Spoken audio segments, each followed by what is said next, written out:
عفیفہ کا دل ڈر کے مارے ایسے لرز رہا تھا۔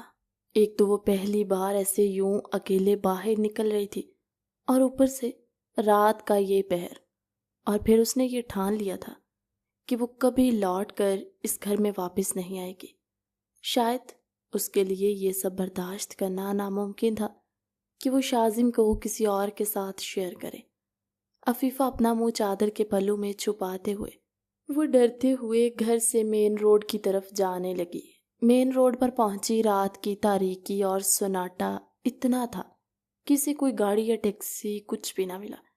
چاند کی چاندنی تھی اور چاندنی کی روشنی میں ہی وہ چلتی ہوئی جا رہی تھی۔ اس نے اپنا موبائل فون بھی آف کیا ہوا تھا تاکہ کوئی بھی اس سے کانٹیکٹ نہ کر سکے۔ عفیفہ بھی تھوڑی ہی دور گئی جہاں اسے چند لڑکوں نے گھیر لیا اور وہ بیہودہ قسم کی باتیں کرنے لگے۔ عفیفہ کو اس وقت شدت سے احساس ہوا کہ اس نے کتنی بڑی غلطی کر دی ہے گھر سے باہر قدم نکال کے، مگر اب وہ کیا کر سکتی تھی؟ نہ اس وقت کسی سے مدد کے لیے پکار سکتی تھی۔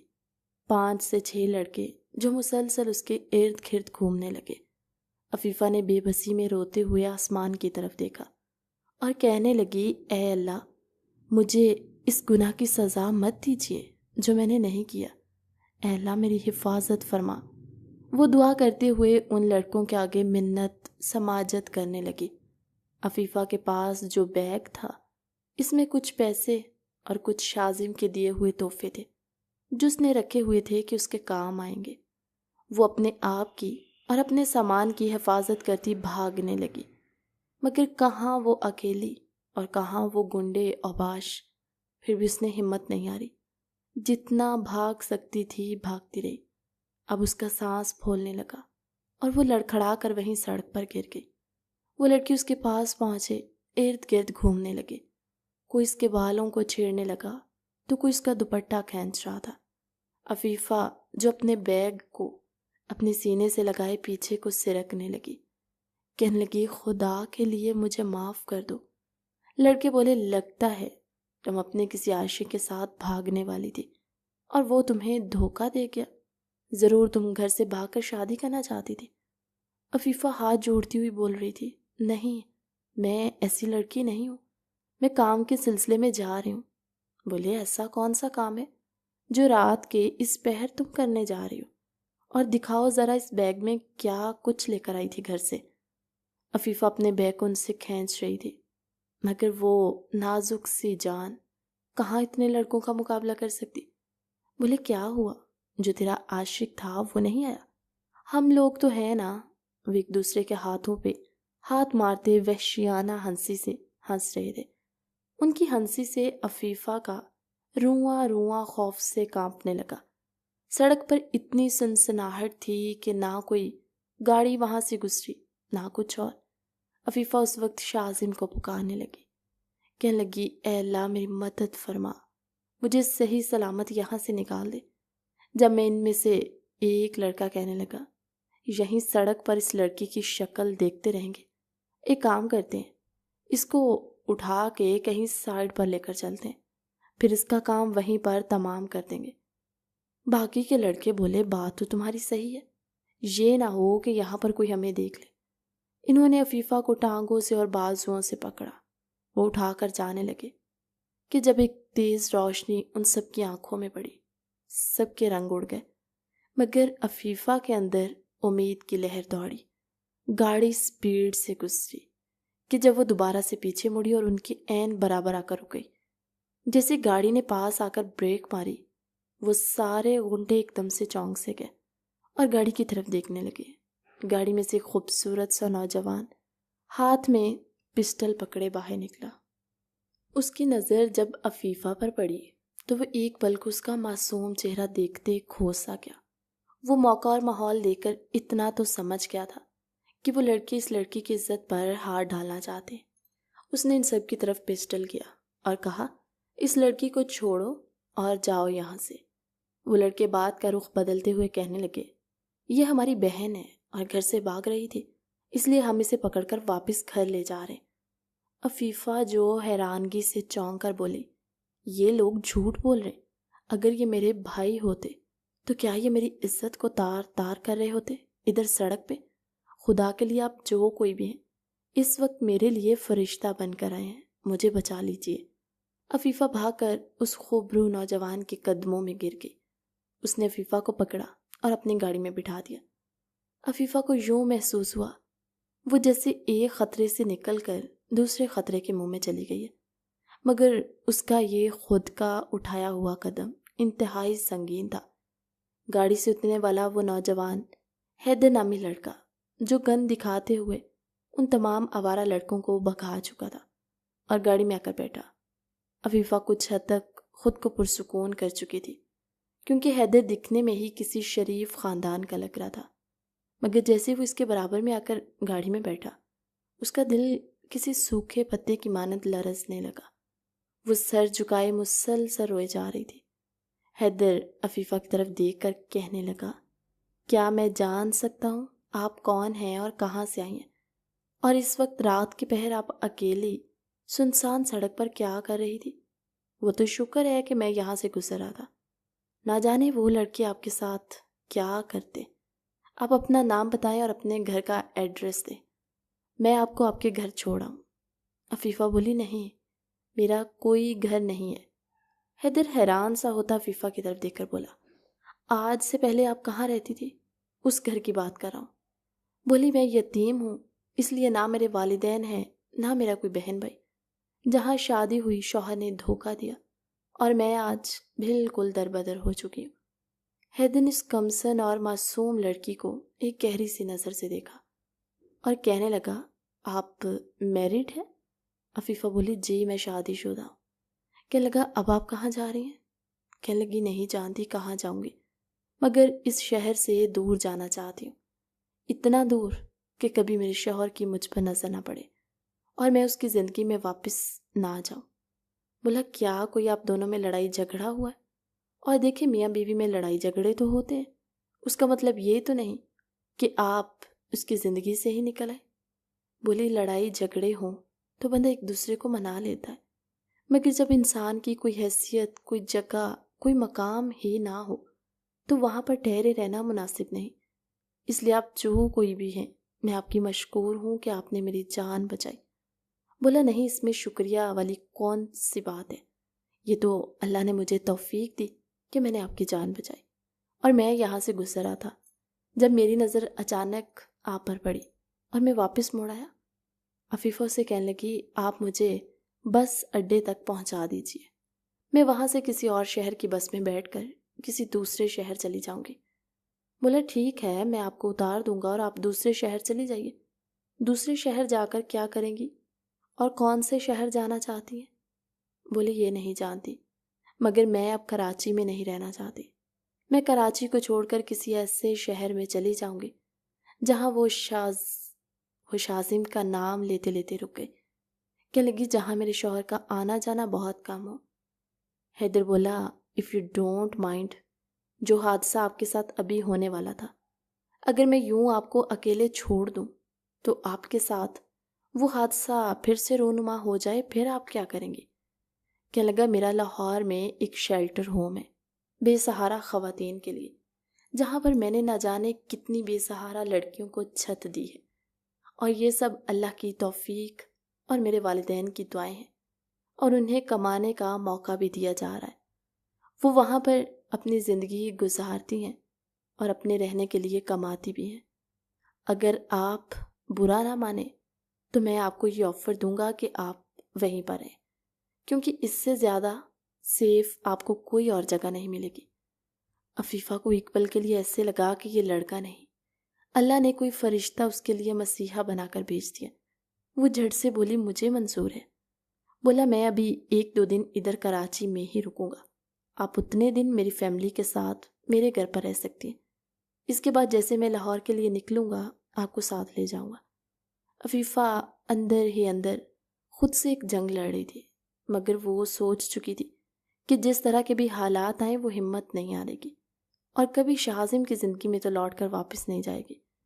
وہ تانیہ سے محبت کرتا تھا، اور اب جب کہ اس کو اپنا بھی چکا ہے، پھر عفیفہ کو اپنا اب شازم پر بوجھ لگنے لگا، اور اس نے اتنا بڑا قدم بھی اٹھا لیا۔ کچھ ہی دیر میں حیدر اپنے گھر پہنچا، فجر کا ٹائم تھا۔ وہ اسے اپنے گھر لے جا کر گیسٹ روم میں بٹھا کر کہنے لگا، آپ ابھی آرام کیجیے، جیسے میری فیملی اٹھے گی میں آپ کو انٹروڈیوس کروا دوں گا۔ کسی قسم کی ہچکچاہٹ کی ضرورت نہیں ہے، کیونکہ میری فیملی میں زیادہ لوگ نہیں ہیں۔ ایک میری والدہ ہیں، والد صاحب ہیں، اور ایک چھوٹی بہن ہے۔ عفیفہ خود میں ہی سمٹتی وہاں بیٹھی اپنی آنکھوں سے گرتے آنسوؤں کو روکنے کی بہت کوششیں کر رہی تھی، جب حیدر اس کے پاس کھڑا ہوا، کہنے لگا، آپ نے جو قدم اٹھایا ہے اس میں پھر کمزور نہیں پڑنا، اپنے آپ کو ہمیشہ مضبوط رکھنا، اور مضبوط رکھیں گی تو اللہ آپ کے لیے وسیلے بناتا رہے گا۔ ایک بار میں آپ سے پھر کہوں گا کہ اگر یہ قدم آپ نے جذبات میں آ کر اٹھایا ہے اور آپ اپنے گھر واپس جانا چاہتی ہیں تو مجھے بتا دیجیے۔ وہ اپنی آنکھیں صاف کرتی بولی، نہیں، میں اپنے فیصلے پر قائم ہوں۔ بولا، ویری گڈ۔ خیر، حیدر اسے وہاں بٹھاتے ہوئے اپنے روم میں چلا گیا۔ ادھر جب صبح کا سورج طلوع ہوا، شاذم عفیفہ کو کمرے میں نہ پا کر بوکھلاہٹ کا شکار ہوا۔ کہنے لگا، آج سے پہلے تو وہ کبھی مجھ سے پہلے اٹھ کے کمرے سے باہر نہیں گئی، تو آج کہاں چلی گئی؟ اور گزشتہ رات سے اس کی عجیب سی حرکتیں، بے چینی اسے محسوس ہونے لگی۔ پھر وہ اپنے دماغ سے خیالوں کو جھٹکتا فریش ہونے چلا گیا۔ سوچنے لگا، شاید میں لیٹ ہو گیا ہوں، وہ نیچے ہوگی۔ وہ تیار ہوتا اپنا یونیفارم پہنے سیڑھیاں اترتا ہوا عفیفہ کو آواز دینے لگا، عفیفہ کہاں ہو تم؟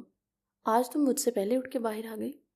شاذم کا یوں عفیفہ کو پکارنا، وجاہت صاحب نسرین بیگم اس کی طرف متوجہ ہوئے اور کہنے لگے، عفیفہ کو کیوں آوازیں دے رہے ہو؟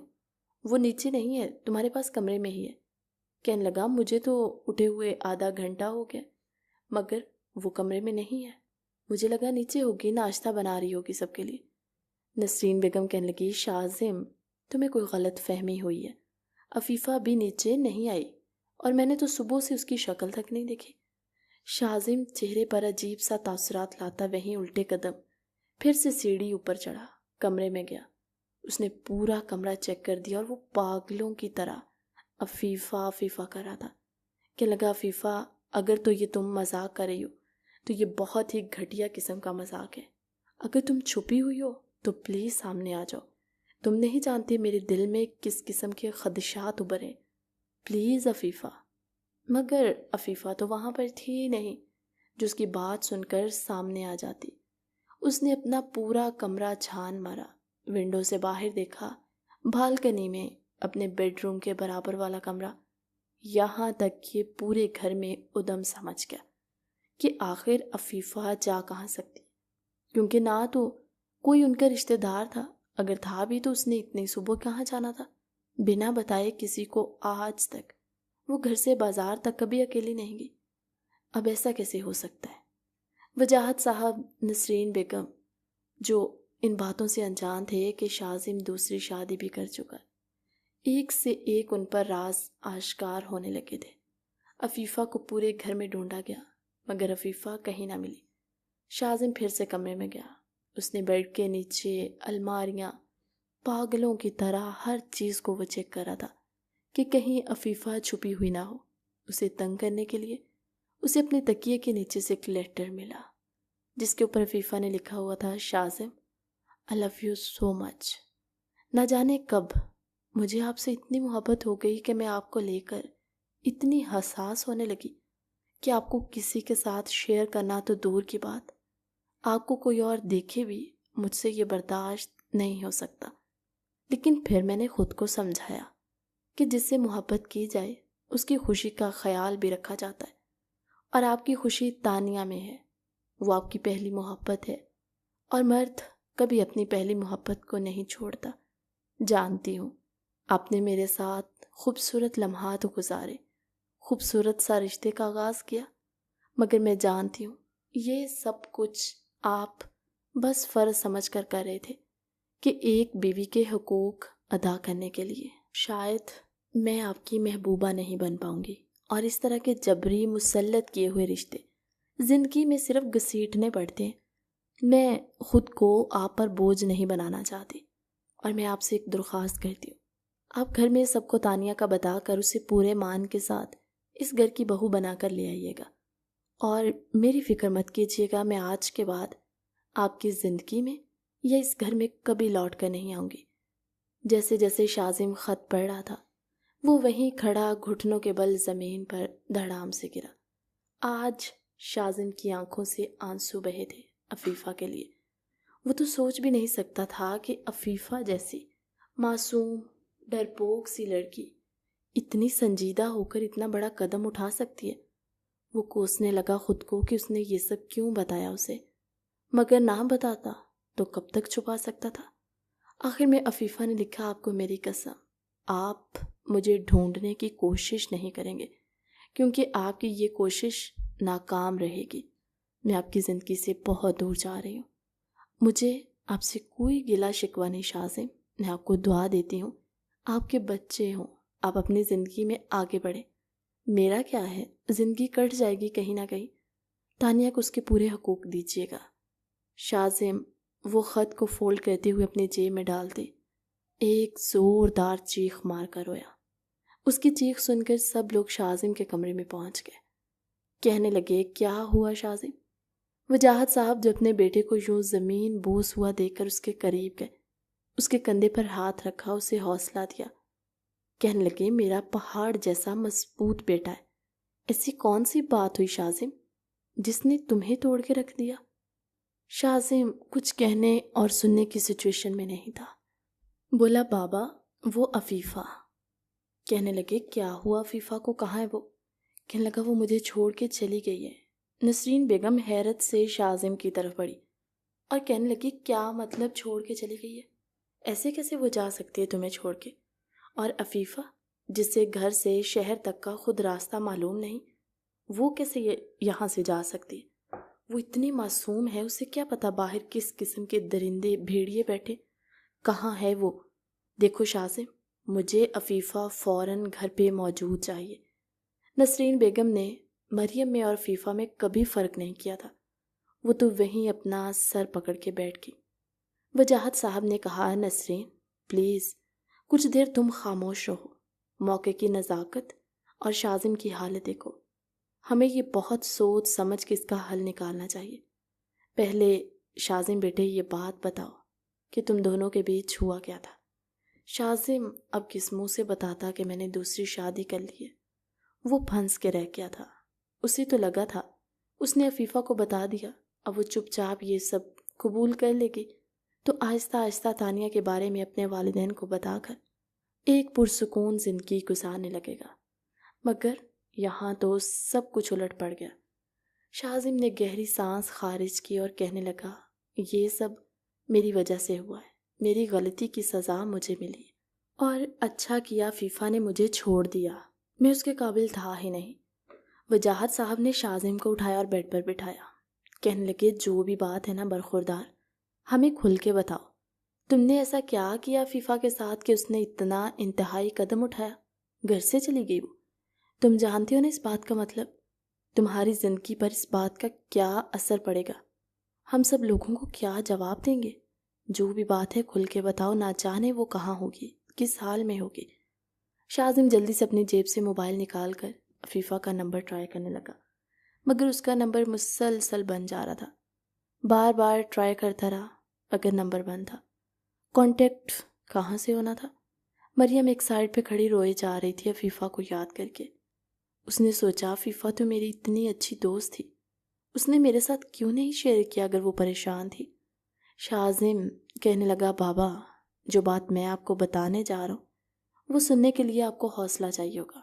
بولے، اس سے بڑھ کر اور حوصلہ کیا ہوگا کہ میری بیٹی اس وقت لاپتہ ہے، نہ جانے وہ کس حال میں ہے، میں اس کی حفاظت نہیں کر سکا۔ شاذم وجاہت صاحب سے کہنے لگا، بابا عفیفہ مجھے میری غلطی کی وجہ سے چھوڑ کے گئی ہے، مگر میں نے اس سے کچھ نہیں چھپایا تھا، زبردستی کی شادیوں میں شاید یہی کچھ ہوتا ہے۔ کہنے لگے، کیا زبردستی کی تمہارے ساتھ؟ میں نے تم سے کئی دفعہ پوچھا کہ تم خوش ہو اور تم نے یہی کہا کہ تم خوش ہو، اور تم خوش لگتے بھی تھے۔ کہنے لگا، واقعی بابا میں عفیفہ کے ساتھ اپنے رشتے کا آغاز کر چکا تھا اور بہت خوشی سے دل سے میں نے اسے اپنایا تھا، مگر بابا میں کسی اور لڑکی سے محبت کرتا تھا۔ وہ ایس پی شاذم بھرپور مردانہ وجاہت کا جوان ہینڈسم لڑکا آج بچوں کی طرح اپنی صفائیاں پیش کر رہا تھا۔ کہنے لگے کیا مطلب محبت کرتا تھا؟ کیا تم نے عفیفہ کو اس لڑکی کے بارے میں بتا دیا؟ بولا وہ تو میں نے اسے پہلے دن ہی بتا دیا تھا کہ یہ شادی بابا کی مرضی سے ہوئی ہے اور میں کسی اور سے محبت کرتا ہوں، اسی سے شادی کروں گا۔ وجاہت صاحب نے اپنے سر پر ہاتھ رکھا، کہنے لگے شاذم، میں تمہیں اتنا عقل مند اور سمجھدار سمجھتا تھا، اور تم نے یہ کیا بے وقوفی کی؟ کون بتاتا ہے اپنا ماضی کسی کو؟ بولا بابا بات یہیں پر ختم نہیں ہوتی، اس نے سب جانتے ہوئے بھی مجھے محبت دی، مجھے دل سے اپنایا، قبول بھی کیا، مگر بابا میری بے وفائی یہاں پر ختم نہیں ہوتی، میں نے دوسری شادی کر لی ہے۔ وجاہت صاحب نے اپنے بیٹے کے منہ پر اتنی زور سے تھپڑ مارا اس بات پر کہ ان کی انگلیوں کی چھاپ شاذم کے چہرے پر چھپ گئی، اور زندگی میں یہ پہلا واقعہ تھا کہ شاذم پر اس کے والد نے ہاتھ اٹھایا، کیونکہ شاذم اتنا ہونہار قابل لڑکا تھا کہ کبھی آج تک اس نے ایسا کچھ کیا ہی نہیں تھا کہ اس کے والد کو اس پر غصہ آیا۔ وہ تو ہمیشہ اپنے بیٹے پر فخر کرتے تھے، اور کہاں وہ پولیس میں اتنے بڑے عہدے پہ، ایس پی، پورے علاقے کی پولیس اس کے انڈر تھی، مگر باپ کا تھپڑ کھانے کے بعد اس کے 14 طبق روشن ہو گئے تھے۔ اس نے ایک شکوے بھری نگاہ اپنے والد صاحب کی طرف دیکھا اور کہنے لگا بابا میں تانیہ سے محبت کرتا تھا، مجھے نہیں پتا تھا کہ عفیفہ کی بارات لوٹ جائے گی اور مجھے بلی کا بکرا بننا پڑے گا، اور پھر جب میں نے آپ کے کہنے پہ اگر شادی کر لی تو میں نے اس رشتے کو دل سے قبول کر کے نبھایا بھی۔ یہ نہیں تھا کہ میں نے عفیفہ کے حقوق کی حق تلفی کی، مگر بابا اس میں تانیہ کا کیا قصور تھا جس کے ساتھ میں نے شادی کا وعدہ کیا تھا، اور جانتے اس نے خودکشی کی کوشش کی۔ عفیفہ کے ساتھ شادی کے بعد میں نے بھی تانیہ کے ساتھ کانٹیکٹ کم کر دیا تھا کہ خود ہی وہ ماضی کو بھولتے ہوئے آگے بڑھ جائے گی، مگر اس نے اتنی بچگانہ حرکت کی کہ جو 2 دن میں گھر سے باہر رہا وہ میں انہی سچویشنز میں پھنس کر رہ گیا تھا۔ وہ کہنے لگی تم اتنے بڑے ہو گئے ہو کہ تم اپنے ہر فیصلے خود لینے لگے، تم نے ایک بار بھی ضروری نہیں سمجھا کہ اپنے باپ سے مشورہ کرو۔ شاذم بولا بابا مجھے معاف کر دیں، مگر سچویشن ایسی تھی میں آپ سے مشورہ نہیں کر پایا، اگر تانیہ کی جان چلی جاتی تو میں خود کو کبھی معاف نہ کر پاتا، کیونکہ جو بھی ہوا جیسے بھی ہوا اس میں تانیہ کی کیا غلطی تھی، اور مجھ سے اس قدر محبت کرتی تھی کہ پاگل ہو چکی تھی۔ بولے اچھا ٹھیک ہے، وہ تم سے محبت کرتی تھی، اس نے خودکشی کرنے کی کوشش کی اور تم نے اسے نکاح کر لیا، اگر وہ مر جاتی تو تم اس گلٹ سے ساری زندگی نہ نکل پاتے، ایسا ہی ہے۔ اور اب جواب دے کون ہوگا شاذم؟ اگر عفیفہ کو کچھ ہو گیا، تم جانتی ہو نا باہر کی دنیا نہ جانے وہ کب سے اس گھر سے نکلی ہوئی اور اس وقت وہ کس حال میں ہوگی، کیا اب تم سکون کی زندگی اپنی محبوبہ کے ساتھ گزار سکتے ہو؟ بولا بابا پلیز اس وقت مجھے حوصلے کی ضرورت ہے، میں نہیں جانتا آگے میری زندگی میں میرے ساتھ کیا ہونے والا ہے، مگر مجھے آپ کا سہارا چاہیے۔ وہ کہنے لگی کون سا سہارا؟ جب تم اپنا ہر فیصلہ خود کرنے لگے ہو تو تمہیں تو ہماری ضرورت ہی نہیں ہے، یہ تم نے اپنے کاموں سے اپنی حرکتوں سے ثابت کر دیا کہ تم اتنے خوددار ہو چکے ہو کہ تمہیں اب والدین کے مشوروں کی ضرورت نہیں، اجازت لینا تو بہت دور کی بات ہے، تم نے تو ہمیں بتانا بھی مناسب نہیں سمجھا، اور اس معصوم پر تم سوتن لے آئے، وہ کیسے برداشت کرتی جس کی کل دنیا کل کائنات ہی تم تھے۔ کوئی نہ کوئی کام کرنے کا موقع مناسبت بھی تو ہونا چاہیے، اگر ایسی کوئی بات تھی تم ہم سے مشورہ کرتے، ہم عفیفہ سے بات کرتے، ہم کسی بھی طرح اس مسئلے کا حل نکالتے۔ شاذم جلدی سے اٹھا، اپنا حلیہ درست کرتے ہوئے کہنے لگا میں ابھی اور اسی وقت پورا شہر چھان ماروں گا، عفیفہ جہاں بھی ہوئی میں اسے ڈھونڈ نکالوں گا۔ کہنے لگے یہ بہتر یہی ہوگا کہ اگر عفیفہ کو ڈھونڈ نہ پائے تو پھر تم بھی اس گھر میں نہیں آ سکتے۔ شاذم کو اپنے ہاتھوں سے اپنی دنیا برباد ہوتی نظر آ رہی تھی، اسے عفیفہ سے اتنے بڑے پاگل پن کی امید تو نہیں تھی کہ وہ اتنی پوزیسو ہوگی اسے لے کے، اسے تو لگا تھا کہ وہ مینٹلی طور پر ریڈی ہے، کیونکہ شاذم نے اسے کبھی کچھ چھپایا ہی نہیں تھا، اور پھر اس نے شادی کرنے کے بعد بھی اسے سب کچھ سچ بتا دیا تو وہ قبول کر لے گی، مگر وہ اتنی ہی نادان نکلی۔ شاذم جلدی سے تھانے گیا، اس نے پورے شہر میں ناکہ بندی کروا دی، ہر بس اڈے کو ہر ہوٹل، پناہ گاہوں میں، شیلٹرز ہوم میں، سب جگہ اس نے چیکنگ کروانی شروع کر دی کہ یہیں سے اسے عفیفہ کا کوئی سراغ ملے گا۔ مگر عفیفہ جو اس وقت حیدر کے گھر پہ موجود تھی، نہ تو وہ کسی شیلٹر ہوم میں تھی، نہ کسی بس اڈے میں، اس لیے شاذم کی ہر کوشش ناکام ہو گئی۔ صبح سے لے کر شام کا وقت ہونے والا تھا، عصر کی اذان ہونے لگی۔ گھر میں سب لوگ پریشان تھے، کسی کو بھوک پیاس کا کوئی احساس ہی نہیں تھا۔ شاذم تھک ہار گیا۔ اس نے عفیفہ کے نمبر ٹریسنگ کروائی، مگر اس کا نمبر آف تھا، کوئی لوکیشن شو نہیں ہو رہی تھی۔ وہ سوچنے لگا کہ آخر گئی تو کہاں گئی۔ شاذم کا دل چاہ رہا تھا کہ وہ اپنے بال نوچ لے، جب اس کے نمبر پر تانیہ کی کال آئی۔ تانیہ اس سب بات سے بے خبر، وہ بڑے انداز میں بولی، شاذم کہاں ہو؟ بے جان کوئی رابطہ ہی نہیں۔ شاذم غصے سے بولا، کیا اب تمہیں سکون مل گیا؟ تانیہ میری زندگی کو جہنم بنا دیا، یہ تھی تمہاری محبت؟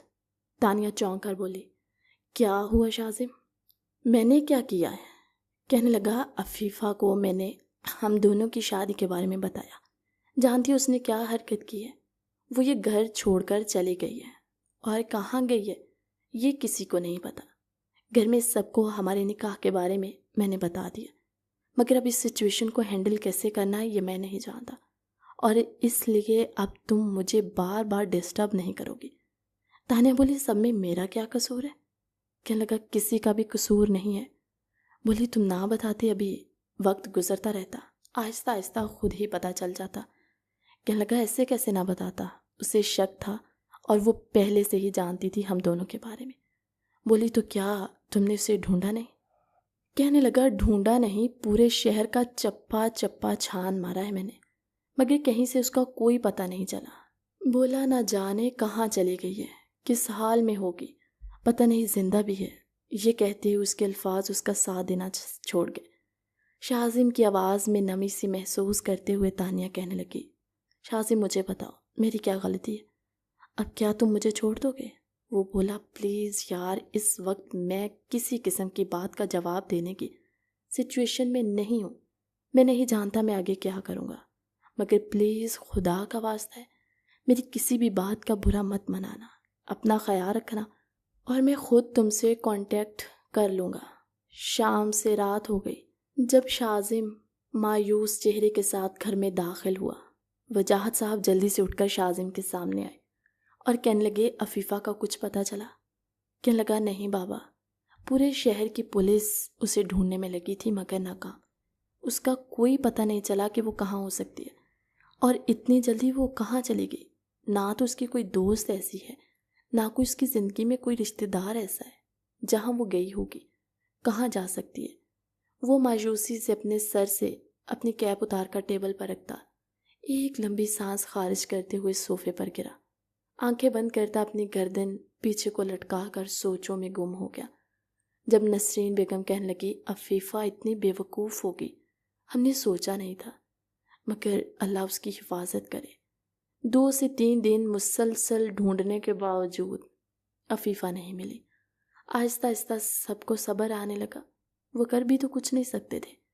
آج عفیفہ کو گھر سے گئے ہوئے 15 دن ہو گئے تھے، اور عفیفہ اب لاہور حیدر کے شیلٹر ہوم میں، جہاں اور بھی نہ جانے کتنی ایسی ہی بے سہارا خواتین رہتی تھی، وہ چپ چپ اپنے ماضی کی یادوں کے ساتھ اپنی زندگی گزارنے لگی۔